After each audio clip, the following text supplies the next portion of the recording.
یکی از شاه قصه ها عاشق خربزه بود. هر وقت خربزه میگفت بیارم بخوره، وزیرش رو صدا میکرد، میگفت بیا من عاشق خربزه‌ام، خربزه با هم بخوریم. و اولین قاچ هم که میبرید میداد دست وزیرش. بعد خلاصه یه روز صدا کرد وزیره رو، یه قاچ خربزه داد دستش و اونم شروع کرد خوردن و یه قاچ هم برای خودش زد و اولین گازو که زد خربزه خود حالت دیدی که چه زهر ماری میشه وقتی خراب میشه. شاه گفت این چی؟ بعد نگاه کرد دید وزیره همینجوری داره میخوره، چیزی بره خوش نمیاره. گفت پس تو چرا نمیگی که این انقدر گندیده است و بد طعمه و اینا؟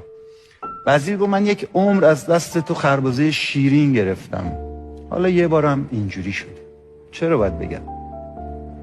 خیلی از ماها خدا مدام برامون خربزه خوشمزه میگیره میده دستمون، یه بارم تلخ داده دیگه ها. این قدرشناسی واقعا نعمت رو در زندگی واقعا افزایش میده.